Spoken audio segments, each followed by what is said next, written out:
Hey, what's going on, y'all? It's Isaiah Grant back again with Thinking in Circles. It's 11:30 at night. It's almost 12, and it'll probably be 12 by the time I get done with this message, but I'd like to give it to you because it's going to afford you, allow you, and maybe help corral you into choosing to seek out an understanding of the various levels of the unconscious. Why? So that you can, through your day, through your weeks, through the months, through the years, be able to deeper glean and deeper be able to acquire a knowledge of what the self is trying to relate to you day to day, in night visions, in thoughts, in daydreams, etc., etc. If you're not aware of these levels, you can't even really understand what it is that's going on, although you are under the direct influence of these energies, if you will, okay? That are happening both from the inside of you and the outside of you. You guys may wonder also too, why is he always in his car when he's doing these lectures? How come he's not in front of a nice podium? How come he's not in front of a microphone? And it's just because at the end of the day, I mean, I could be inside doing this. I could be somewhere that's nice and pretty and beautiful on your eyes, you know. But what I would rather do is get to your ears here and speak something to your soul that will resonate, that will help you move forward. Sometimes the thing that glitzes and glamours isn't that thing that actually holds truth. And I'm trying to give you guys value here. And I hope you guys can connect to that, can understand that, and can relate to that. When all is said and done, I have not put this channel together to corral millions of viewers. If that ever happened one day, great. I just know that quality doesn't really translate to quantity and vice versa at the end of the day. So to whoever hears this, to whoever receives this and gets this message that I prepared tonight, many blessings to you. Without further ado, let's start here, okay? We're going to talk about the stratified layers of the unconscious. I sat and typed this up, proofread it, went through it several times, and here it is, okay? When speaking of the collective unconscious, we should not imagine it as a single undifferentiated ocean of archetypes.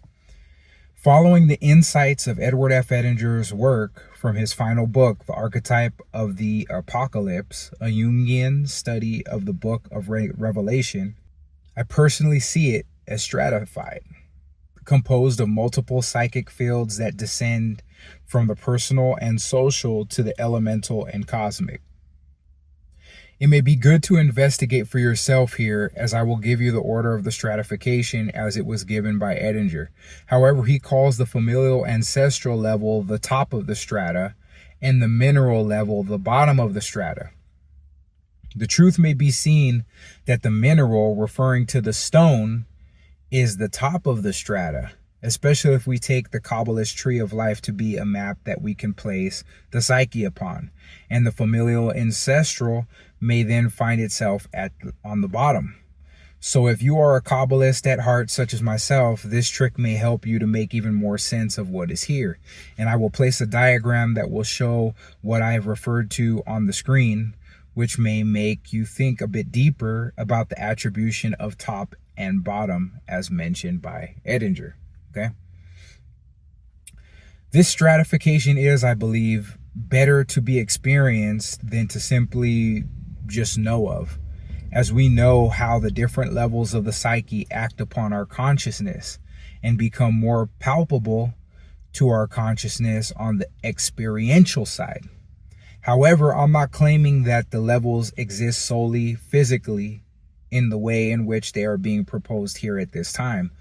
Ultimately, and nonetheless, to know about them does not take anything away from their impact and importance in your life. They're still there. They're still in action, okay? To know of them helps one to begin to unwind and make sense of their interwoven and dynamic essence, which can seem to be like a tangled spider web which one is caught in, each visible strand holding the individual in the grasp of something much more powerful than them, something which exists within them and also outside of them. These strata are as Edinger gave them: 1, familial ancestral; 2, national; 3, ethnic tribal; 4, animal; 5, plant; and lastly 6, mineral. Each level represents a particular mode through which the self communicates its timeless truths to consciousness, and while they have a literal meaning, they also have a symbolic higher meaning as they relate to apparitions in dreams, visions, and the energy we experience subjectively from creative symbols. It would be wise to note that the 7 levels of the Kabbalistic Tree of Life follow these layers closely. See both versions of the diagrams I have created, which will be placed throughout the video. And from the top down, the attributions would be: 1, self, God, or spirit; 2, angel; 3, man; 4, animal; 5, plant; 6, mineral, which can be seen pretty clearly in the imagery of the great chain of being. These layers also relate to the psychological levels which can be mapped onto the tree of life easily. 1, self, God, or spirit, right? 2, realm of the archetypes. 3, collective unconscious, where the anima and animus could be said to emanate their phenomenology from. 4, the soul, which is the beginning line of demarcation for the personal unconscious. 5, the personal conscious, which contains the realm of the shadow and complexes. 6, the ego. And 7, the persona and body, which also constitutes the realm of the personal conscious. This very latter recounting of mapping attributions refers back to Eva Rider's map of the psyche on the Tree of Life, which I personally find very useful. It may be worth noting that Jung thought the realm of the shadow, which would include the complexes, to be in the layer of the personal unconscious. And in addition to this, when we visit our conscience, and if we're completely honest with ourselves, we are usually slightly aware of the drama we are playing out, even when we're caught under the sway of a psychological complex or amygdala hijack, which I think are 2 names for the same thing. So what I mean by this is, like, when we're going through something, we're triggered and we blurt out something, or we start getting crazy with someone, or whatever the action it is that we take from the amygdala hijack or the complex being triggered, right? We are aware in our conscience, most of us, man, you're flying off the handle again, or man, you shouldn't be doing this, or man, you shouldn't be saying this, but here we go, nevertheless, okay? Sometimes that's just how it is. This observation could prove to show that the layer of the shadow is, at the very least, a partial consciously accessible layer, which access to and awareness of would vary depending upon the individual, their personal awareness and growth, or great lack thereof. Because we're all at a different level of threshold when we're triggered, and that level of threshold, whether we have a great threshold before we're triggered and we slip off into the point of no return, depending upon that level, we can catch and stop ourselves before we go off the ledge. Some of us, okay? I will speak of the following layers posited by Edward F. Edinger tonight, as they will shed light on your understanding of the former layers I just mentioned. If you've done a bit of your own research or have been listening to my previous videos, much of this should resonate very clearly, as we talk about a lot of these layers all the time. Okay, the layers of the consciousness, etc. You may also notice that you have had dreams that contain themed elements that will shine out of what I will refer to below. And this video may serve as a method by which to understand some of this imagery that has come from dreams of these mixed natures, allowing you to categorize them appropriately and glean more value from them. Many a time, dreams of these natures are misunderstood and are treated as lesser dreams, which have diminished bearing on one's life and consciousness. However, I will argue that we can glean so much more from visions such as these than we might have thought previously. Last but not least, I will posit a personal opinion that I believe what I explain next proceed from the level of the personal unconscious and below. However, the imagery that occurs in the layers that deal with the animal, plant, and stone layer begin to delve and dive into deeper mysteries than those that involve our more familiar political and familial affairs. All dreams have an archetypal root that we can trace them back to, and also they have ancient mythologies that will run parallel with their themes. So I urge you to follow the chain back to the source when investigating the meanings of these messages, which are ultimately communications between your higher self and your egoic consciousness. This work should be undertaken so that you might be able to get the most out of your life and the wisdom constantly proceeding from the self. Without further ado, the first of 6 layers we will look at is 1, the familial ancestral layer. At the uppermost level is the familial ancestral. This is the psychic inheritance closest to individual experience, what Jung called the personal equation determined by heredity and early environment. And that's in collected work 6, paragraph 748. Okay. Here live the emotional patterns, loyalties, and wounds of family life, the parental imago, sibling rivalries, the sense of belonging or exclusion. Yet it also contains what Jung referred to as the life of our ancestors that still stirs within us. Collected Works 8, paragraph 230.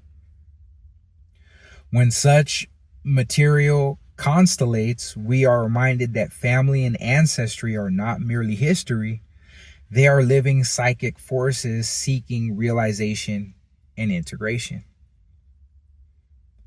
So the second is the national layer.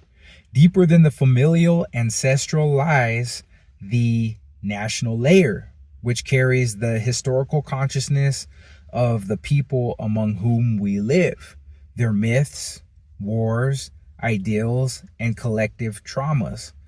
Jung warned that a collective possession is always a regression to the psychic level of the tribe, where the individual is not yet differentiated.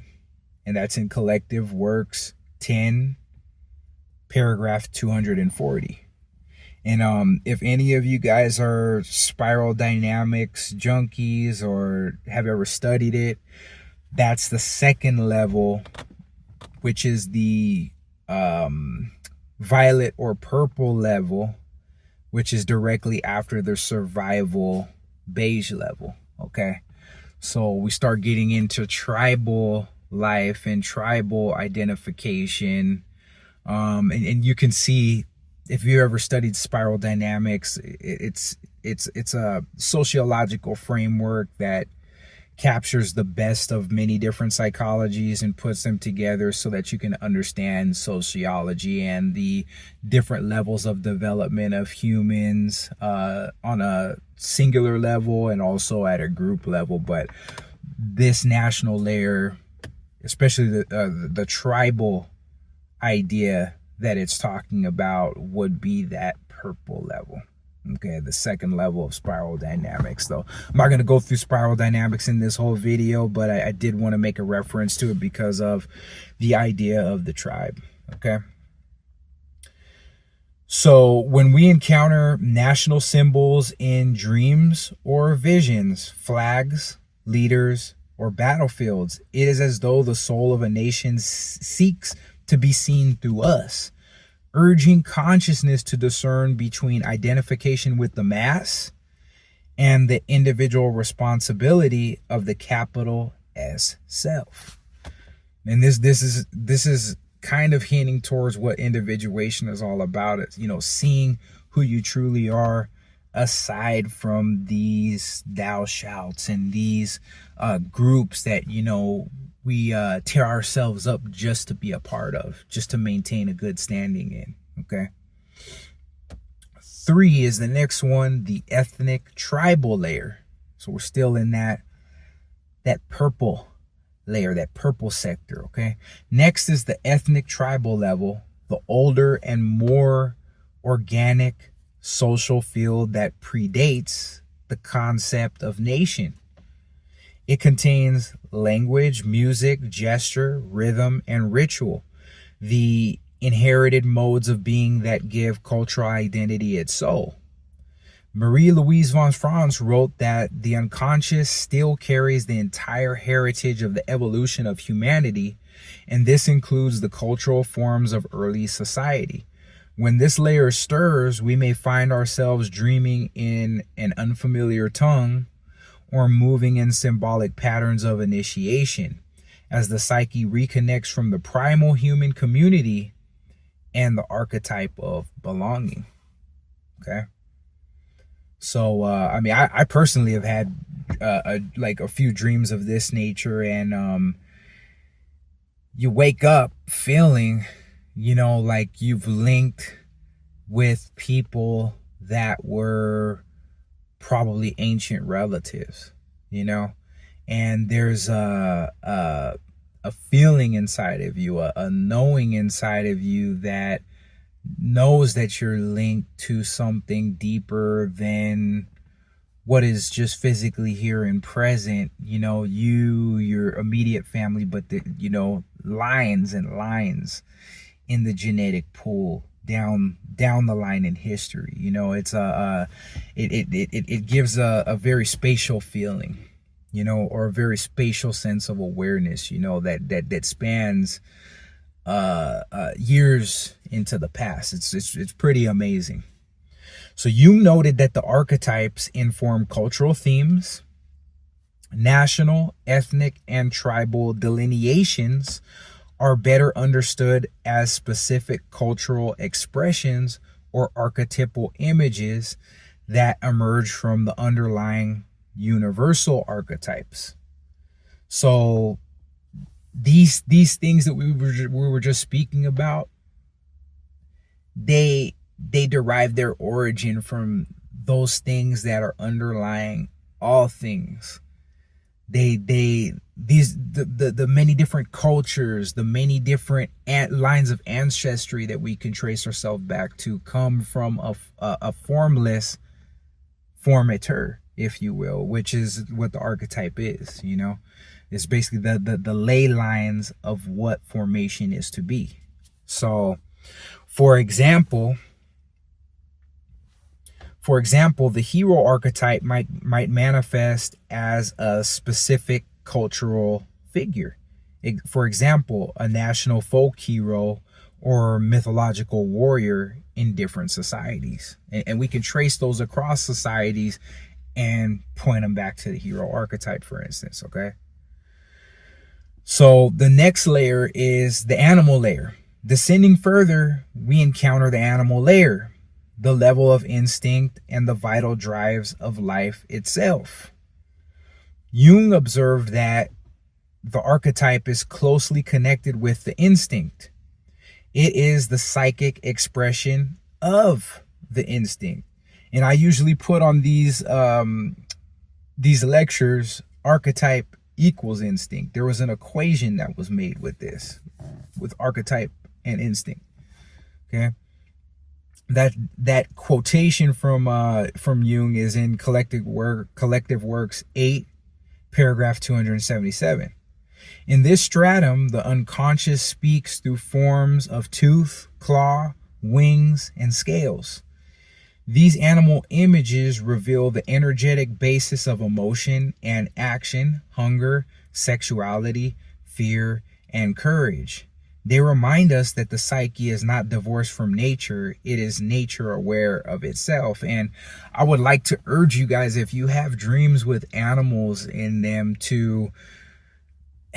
And I know it's been said so much about dream dictionaries and things of that nature, you know, and this isn't so much of a dream dictionary, but it's kind of like the same type of thing, but it's kind of backed by tribal authoritative understanding, and I've just found that it works well. But if you look up the totem animal, if you just go online and look up, like, you know, totem bear totem animal, snake totem animal, and look at what various native tribes have said of that creature, what it represents, a lot of times you'll find that seeing a creature such as a bear or whatever in your dreams, right, will inform you that your instinct is taking this route, is instinctually your senses are going to be opened up in a certain way because you have seen this animal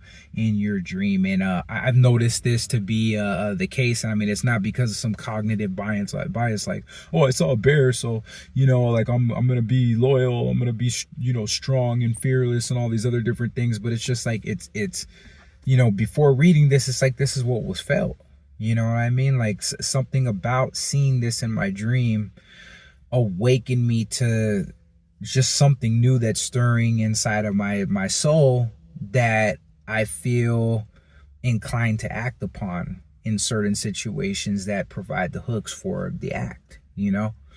So just something to think about there. So the next layer is going to be the plant layer. Below the animal is the plant layer, where the psyche expresses growth, rootedness, and transformation through the quiet rhythm of seasons. Marie-Louise von Franz described the plant as the image of slow, natural development, which cannot be hurried by consciousness. Here we learn the lesson of organic unfolding, the capacity to receive light, to take nourishment from decay, and to bloom in due season.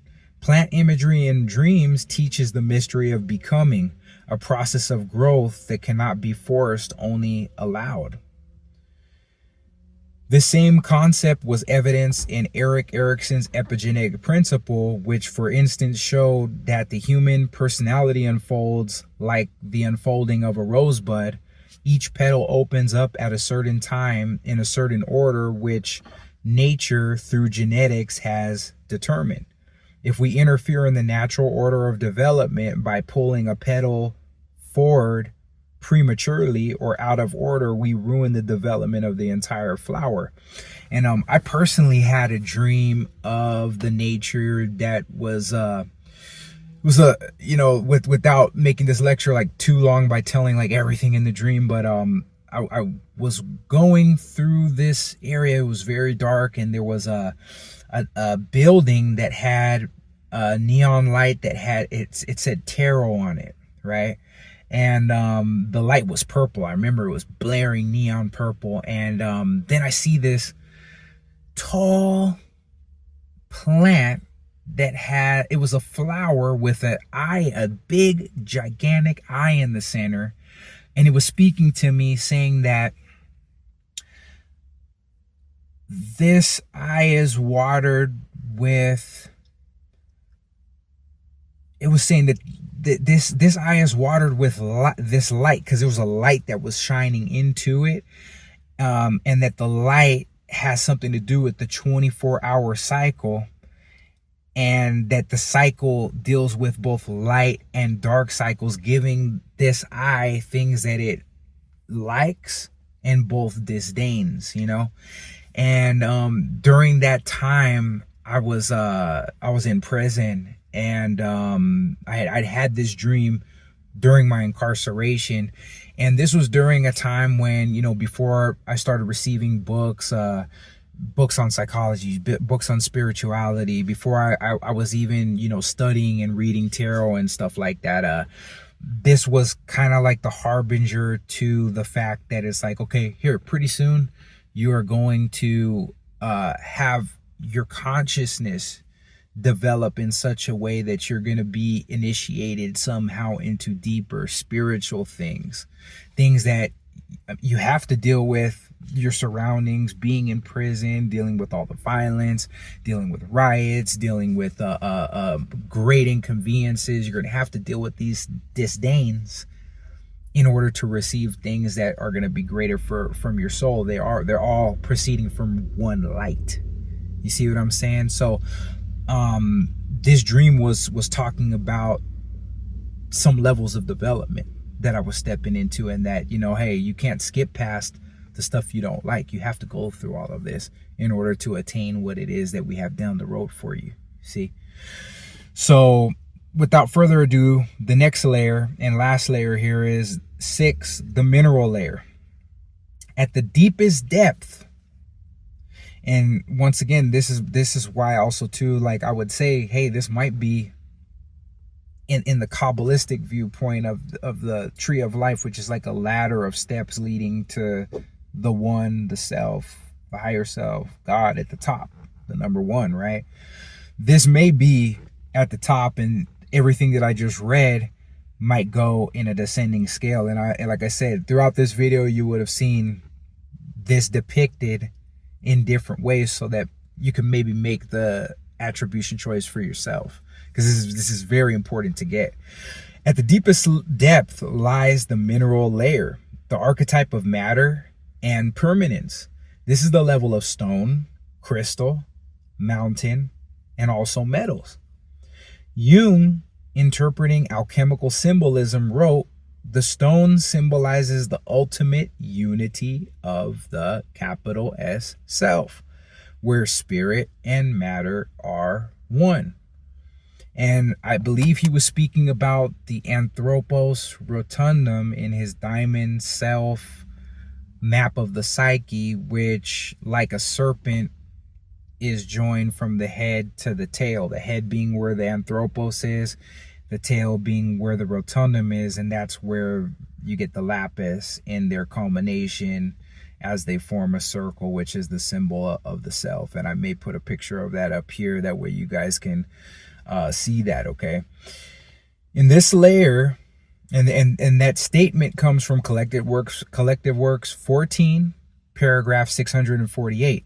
In this layer, psyche and matter merge, time slows into eternity.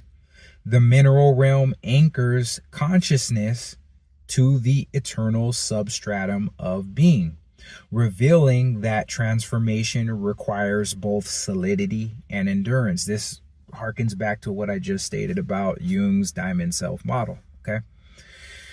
So let's talk about the integrative attitude of this whole thing, okay? Let's talk about what that deals with, anything that we're talking about here, okay? Each of these layers compensates for an imbalance in the consciousness. The familial ancestral restores, which was the first layer we talked about, which might be the last layer, okay, as I aforementioned. The familial ancestral restores continuity. The national layer brings historical awareness. You got to remember where we came from, right? The ethnic tribal level or layer rekindles belonging.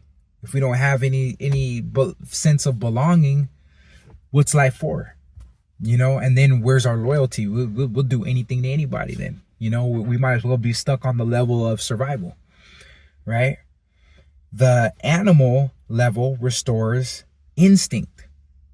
And our instinct, since we're spiritual essences in an animal body, if you will, or our consciousness being spiritual and celestial, if you will, is attached to a physical animal body. Having an understanding of our instincts and the way that our instincts work for the system that we are caught in, right? Our physical system is going to make us much more shrewd, cunning, and able individual humans, right? So the plant level teaches growth. If we don't know how to grow, we're going to wither where we're planted, right? And the mineral level grounds the spirit to the real. Because we could also look at the Kabbalistic adage that Kether, which is the spirit, God, self, is in Malkuth, they say. Malkuth is the physical body. We can also look at that as the persona if we look at the Eva Rider attributions on the Tree of Life. So Kether is in Malkuth and Malkuth is in Kether. I just talked to you guys about Carl Jung's Diamond Self map and how the head was affixed to the tail in that map. Okay. And that shows Kether is in Malkuth. Malkuth is in Kether. Also, the first card of the tarot, or the card number 1, should we say numbered 1, the magician shows by his gesture, as above, so it is below, and as below, so it is above, the two things coming together to make one thing. Okay? So, as Edinger wrote in Ego and Archetype, the encounter with the self is the encounter with the whole of the psyche. The encounter with the number 1, right, is the encounter with the whole of the psyche. Personal and collective. Human and non-human. That would be called the objective psyche. Okay? To recognize these strata within the unconscious is to participate in the total field of life. This is why we need to know what this is. We need to have an awareness of these layers. Because also, too, when we deal with people interpersonally, we got to know that sometimes we're not just talking to the person that's sitting in front of us. So sometimes they're speaking to us out of pain that they're going through at a certain particular moment, which relates to a certain level, maybe the familial level. Maybe they've been triggered at some national level. Maybe they're seeing something around them that's going on around them that's something that's happening that's against their culture. We don't know why they're wigging out or tripping. You see what I'm saying? So these layers, these levels also help us to understand things in a different light, things that occur in a different light. They can help us also to look at current affairs, things that are happening in the world around us right now from a deeper and a more informed standpoint. Okay? So last but not least, finally, okay, the deeper we move through these strata, the more universal the images become. At the surface, the unconscious speaks in a language of family and culture. At the depths, it speaks in a voice of the earth itself. The descent is not regression, but it's revelation instead. The soul remembering its own vast inheritance, the storehouse of images, okay? The dream of ancestors, beasts, trees, or stones, or to dream of ancestors, beasts, trees, or stones is to experience the self speaking through the dialects of creation itself, reminding us that consciousness is but the flowering seed of the cosmos embedded within the human form. Okay? So I hope you were enriched by this lecture tonight that I've given you guys. And once again, out of everything said here, shown here to you this late night, it's 12:06 now At this time, I'm urging you to learn some symbol system, learn some mapping system that allows you and helps you to understand your psyche. Because if you understand your psyche and understand that the system, the OS by which you are experiencing life through the framework of your consciousness is not so different from the next individual, what will end up happening is you'll understand, by seeking self-knowledge, you'll understand more about what is going on with the next person. And then what you begin to realize over time is that we're all one. We're all suffering the same. We all have struggles, whether an individual is rich, whether an individual is dirt poor. We are all going through the same gamut and the same struggles in life in just different ways. And surely enough, our consciousness, our own locus and point of consciousness, from that standpoint, we're all experiencing it the same way. Something to think about. It's really just something to think about. Okay. And I would like for you guys to make the effort to learn more about these things. And this is a real nice cookie cutter way, not just in this lecture alone, but in the many different maps that I've shown you tonight, to actually find a way to break into some of this type of knowledge that you will find is a universal tool by which you can start not only making a bridge between the visions, the dreams, the different thoughts, the different intrigues that you have as pertains to the things that you see in your daily life and the things that come to pass and happen. It's going to allow you to make that bridge, but also to make meaning out of what it is that you're seeing and what you're gleaning from that which is seen. Okay, and it's gonna help you to put together a fine strainer that you'll be able to take the nutrients out of what it is that passes, as opposed to having it pass through because you don't have such a fine tooth system, if you will. Okay. So without further ado, you guys have a good rest of your night. Isaiah Grant with Thinking in Circles. Until next time, I'm out.